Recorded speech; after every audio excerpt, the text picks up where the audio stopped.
Sa kasalukuyan, ang mga nurse mula sa Pilipinas ay nagiging pangunahing bahagi ng sistema ng kalusugan sa maraming bansa, at isa sa mga bansang may malaking pangangailangan para sa kanila ay ang Germany. Ang mga Filipino nurses ay kilala sa kanilang dedication, husay, at malasakit, kaya't hindi nakapagtataka na sila ay hinahanap-hanap sa mga ospital at klinika sa Europa. Sa pag-usbong ng mga oportunidad sa Germany, narito ang mga benepisyo at hamon na kanilang kinakaharap. Isang malaking dahilan kung bakit lumalakas ang pangangailangan sa mga Filipino nurses sa Germany ay ang kakulangan ng mga lokal na healthcare workers. Sa mga nakaraang taon, ang populasyon ng mga matatanda sa Germany ay patuloy na tumataas, at kasabay nito, ang pangangailangan para sa mga nurse na mag-aalaga sa kanila. Ang mga Filipino nurses ay hindi lamang may sapat na kaalaman at kasanayan, kundi mayroon din silang puso para sa kanilang trabaho. Ang kanilang kakayahan sa pakikipag-ugnayan at ang kanilang malasakit ay nagiging malaking bentahe sa mga pasyente, na nagiging dahilan upang sila ay maging popular sa mga pasilidad ng kalusugan. Ngunit sa likod ng mga benepisyong ito, may mga hamon na kailangang pagtagumpayan ng mga Filipino nurses sa Germany. Isa sa mga pangunahing hadlang na kanilang kinakaharap ay ang language barrier. Ang German ay isang masalimuot na wika, at ang kakulangan sa kasanayan sa wika ay maaaring maging hadlang sa kanilang pakikipag-ugnayan sa mga pasyente at kasamahan sa trabaho. Ang mga nurse na hindi bihasa sa German ay maaaring makaramdam ng pagkahiya o pagkabahala, lalo na kung kinakailangan nilang makipag-usap sa mga pasyente tungkol sa kanilang kalagayan. Sa katunayan, ang mga ospital sa Germany ay nangangailangan ng mga nurse na may sapat na kaalaman sa wika upang masiguro ang maayos na komunikasyon at pag-unawa sa mga pangangailangan ng pasyente. Upang malampasan ang hamong ito, maraming Filipino nurses ang nag-aaral ng German bago sila umalis ng bansa. May mga institusyon at online na kurso na nag-aalok ng pagsasanay sa wika, at ang ilan sa kanila ay naglalaan ng ilang buwan upang matutunan ang mga pangunahing kaalaman sa komunikasyon. Ang pagsusumikap na ito ay hindi lamang nakakatulong sa kanilang profesional na buhay, kundi nagiging daan din upang mas mapadali ang kanilang pag-aangkop sa bagong kapaligiran. Kasama ng language barrier, ang cultural adaptation ay isa pang malaking hamon.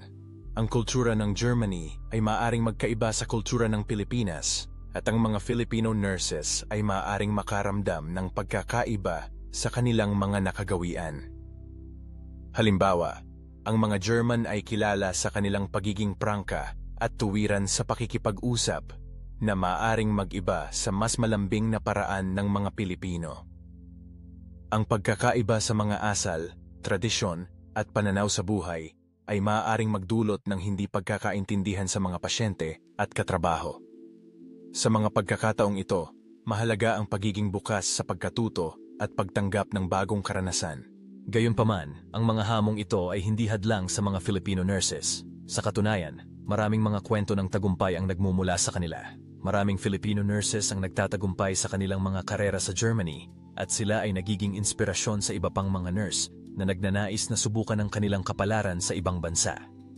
Ang kanilang dedikasyon at pagsisikap ay nagbubukas ng maraming oportunidad, hindi lamang para sa kanila, kundi pati na rin sa kanilang mga pamilya sa Pilipinas. Ang mga remittance na kanilang ipinapadala ay nagiging malaking tulong sa ekonomiya ng kanilang mga komunidad. Isang malaking benepisyo ng pagtatrabaho sa Germany ay ang mataas na sahod at mga benepisyo na inaalok sa mga healthcare workers. Ang mga Filipino nurses ay nakakakuha ng mas mataas na kita kumpara sa kanilang mga katulad na trabaho sa Pilipinas.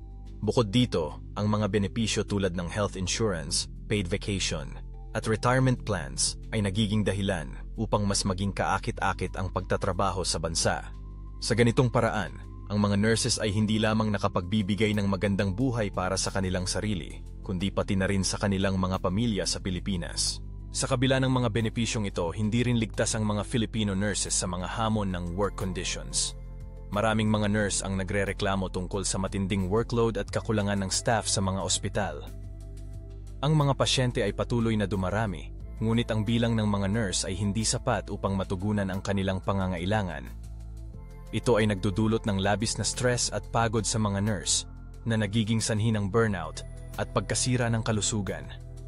Sa kabila ng kanilang mga pagsusumikap, may mga pagkakataon na hindi nila magampanan ang kanilang mga tungkulin ng maayos dahil sa labis na pressure, Sa kabila ng mga hamong ito, ang mga Filipino nurses ay patuloy na lumalaban at nag-aangkin ng kanilang mga pangarap. Ang kanilang kwento ay kwento ng pag-asa, determination at pagmamahal sa propesyon. Ang mga pagsubok na kanilang dinaranas ay hindi hadlang upang hindi sila magtagumpay.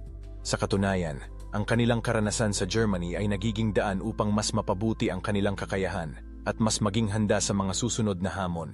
Sa huli, ang mga Filipino nurses sa Germany ay simbolo ng lakas at katatagan.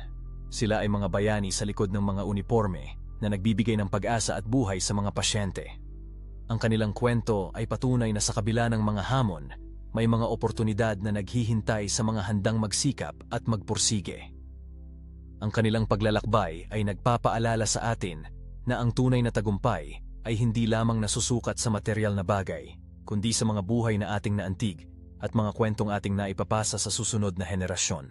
Ikaw? Ano ang masasabi mo sa ating kwento? Mag-comment ka naman sa baba at i-share ang video na ito. At magkwentuhan ulit tayo sa mga susunod na videos. Hanggang sa muli,